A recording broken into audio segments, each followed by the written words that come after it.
Why hello there everybody, my name is Jags, and today we're diving into the graph editor. I want to talk more about some fun tips, tricks, and tools that you can use for it, particularly the separate dimensions button in the graph editor. So let's dive right into After Effects and I'll talk about that.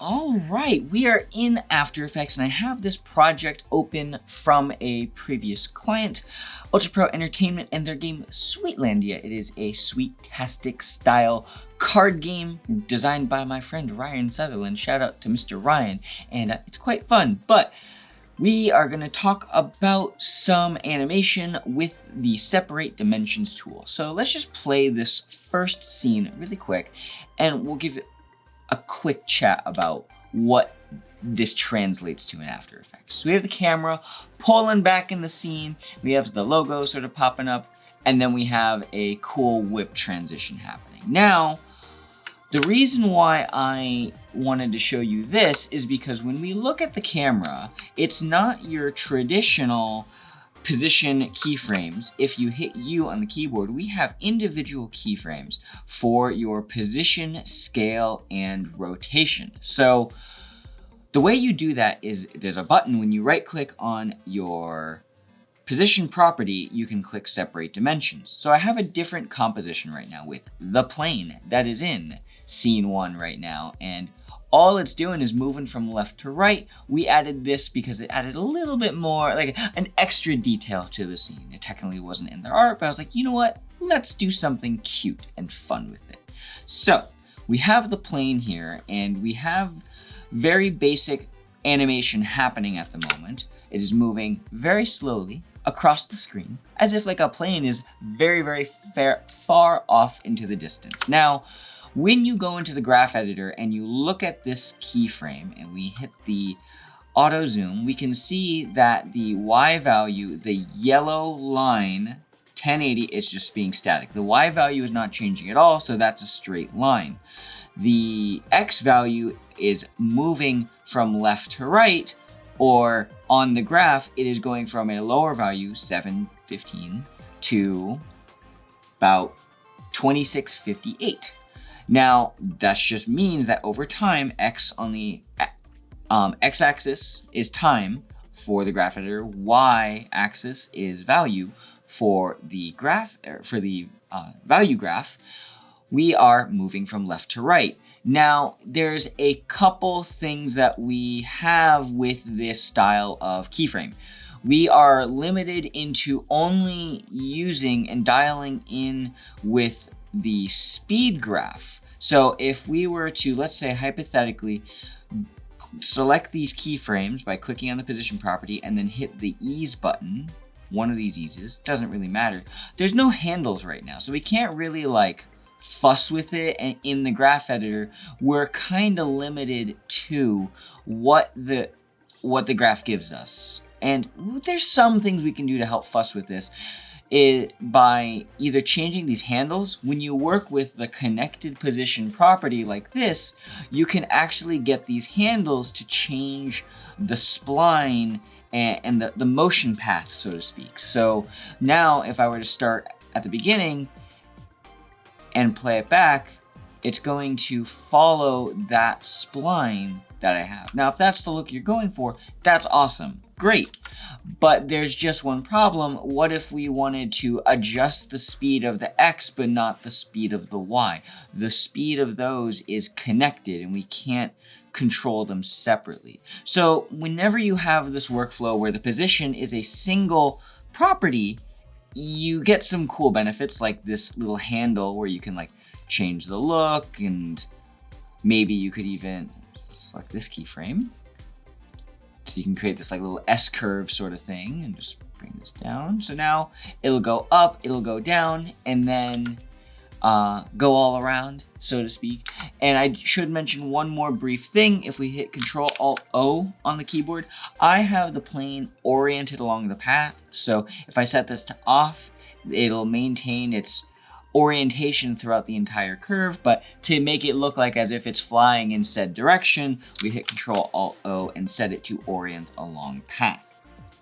Now, this is all fine and dandy. If you watched the last video on the graph editor where we were gonna where we talked about these guys fitting the graph, this is the next button in the series, separate dimensions. So we have the position property, and if we go back to our regular timeline, we see our keyframes with the ease icon, and we can just either right click and click on separate dimensions, and it'll give us two keyframes, one for the X, one for the Y, or in the graph editor, you can hit this button down here, and it will give you the same exact results. Now, why would you do this over anything else? Well, like I said earlier, it really comes down to if you need to have control of the speed for the Y property, the Y position, or the X position. So let's say hypothetically, I wanted to fuss with the easing at the beginning. So I wanted the Y to have a very hard ease, and then the end to be a very hard stop, so to speak. So if I look at this graph, it is gonna have this cool different shape now, and it's based on these handles in the graph editor. Now, we don't have the handles for the position property in the viewport anymore, but we have the handles for the graph, and we can effectively achieve the same results by just moving these handles around. So one big thing to remember is that steepness equals speed. How steep the graph is means how fast the object is going to move over time.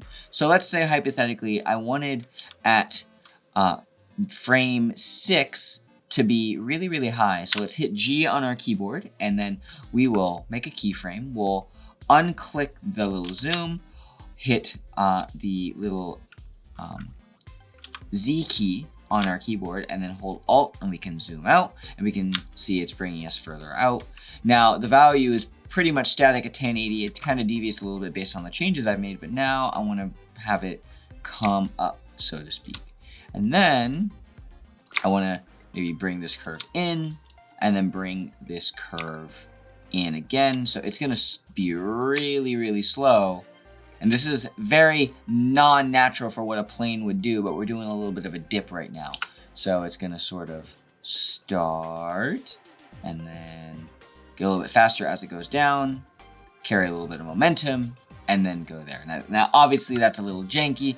And what we need to do now is move this X value so that jump in the plane is a little bit less shaky and weird. So we can just click on this keyframe right here after our project autosaves. And then we'll just drag this keyframe out. And we can bring this first keyframe in.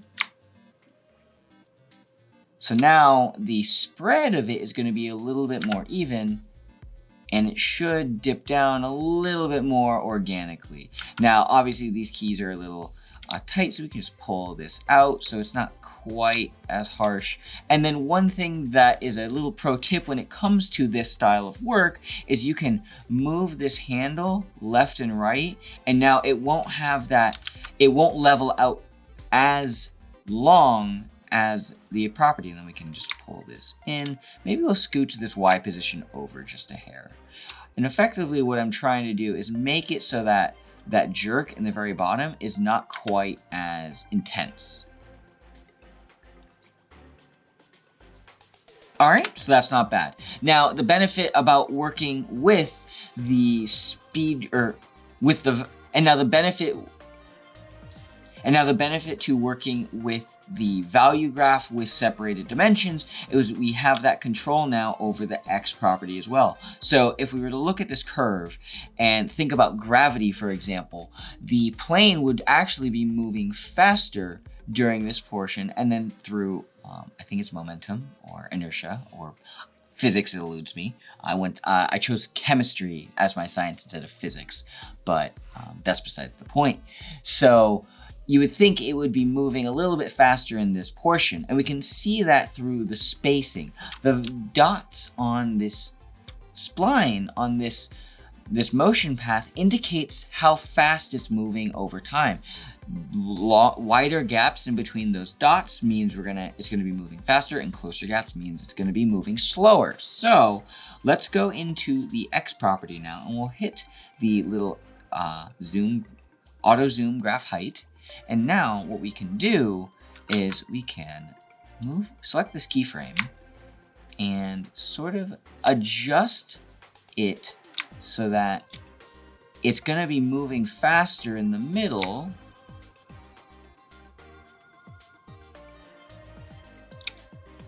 but slower in the beginning. And maybe what we could do is we could actually make some additional keyframes before and after the, we can, and then this is gonna come closer.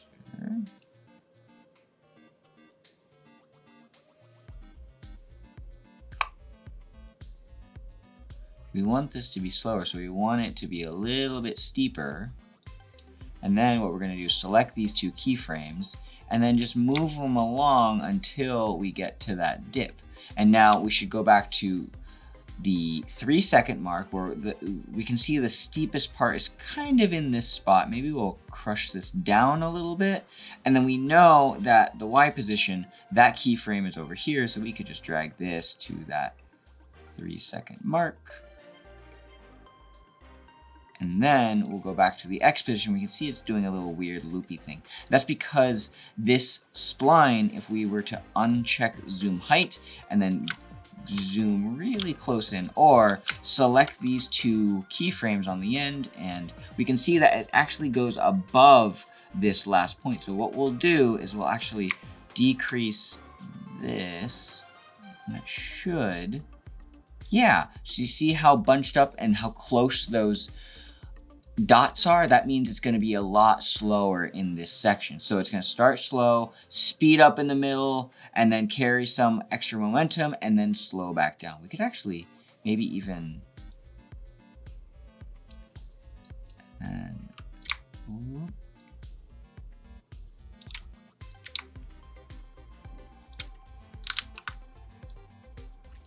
okay, so now let's see how that plays back.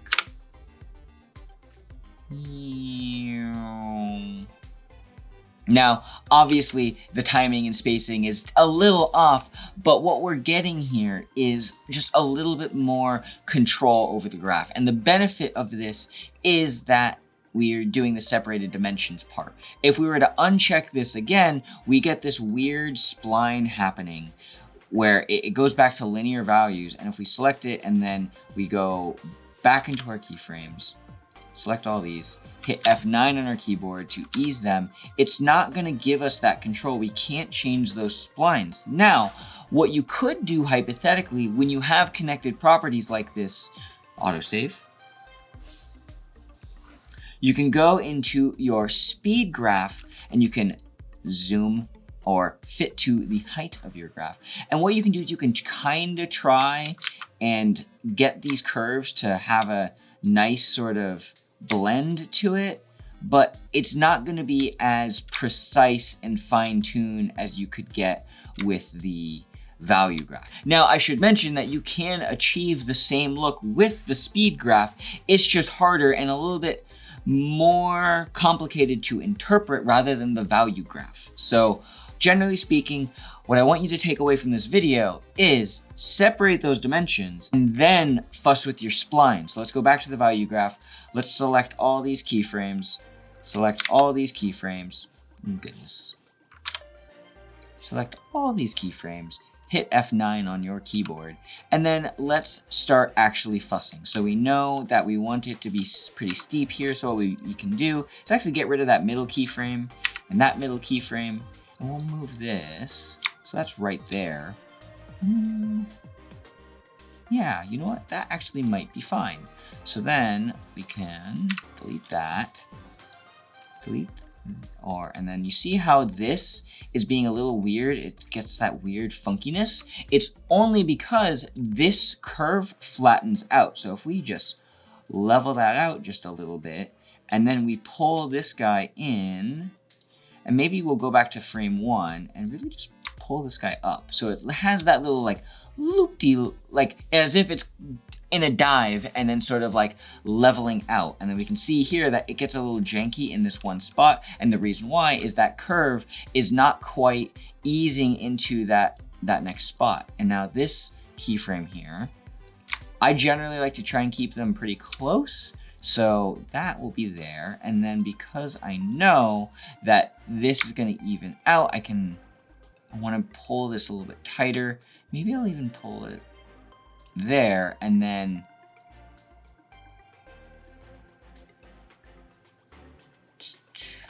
yeah. And really, when you look at this curve, just imagine it as if a plane is moving in a straight line. What would be the path? So after some quick fussing, let's just play that back, see how that looks.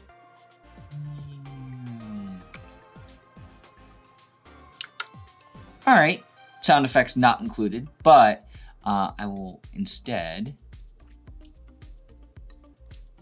pull this curve in, maybe.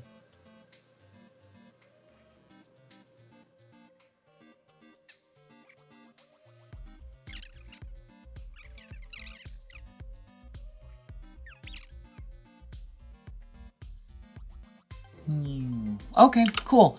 And from here, after just some random fussing with it, it kind of looks like a plane is landing now, but my point behind this video is that I wanted you to understand two things. One, steepness equals speed. So the steeper the value in the value graph, or the steeper the slope of the graph, the faster the object will move.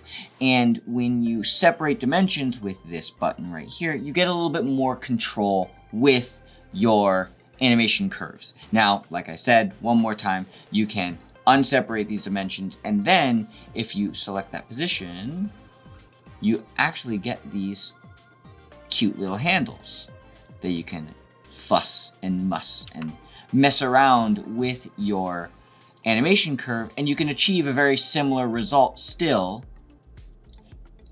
It's just a matter of, what do you prefer? I prefer the separate dimension stuff. You can also do it with combined 1,000 ways to skin a cat. So I hope you learned something. If you did, let me know in the comment section down below. Or if you have questions, comments, concerns, comments are down there for that as well. Or hit me up on Instagram at JohnJagsKnee. And if you'd like to stick around for the party and learn some more about motion graphics, tutorials, and whatnot, hit that subscribe button. It lets me know that I'm creating valuable content to you, and I enjoy having more people to help with motion graphic stuff, and you might see some cool vlogs and whatnot. So I hope that's useful to you, and I will leave you with this. Eat 1 gram of protein per pound of body weight and you'll make some. Bye, my friends. Bye. All right, sound effects not included, but I will instead pull this curve in, maybe.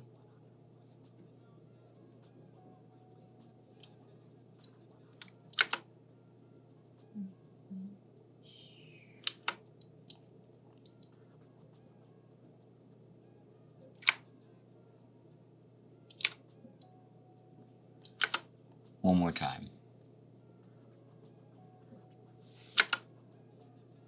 And then this.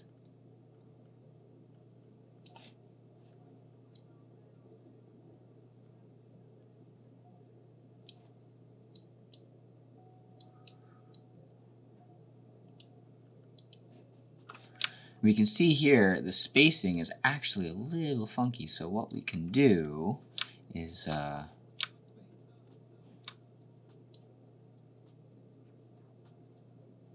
let's maybe move the graph so that we get that nice sort of ease into that curve. The spacing, the difference, it's as if like there's a gradient in the spacing. So we can just keep fussing with that.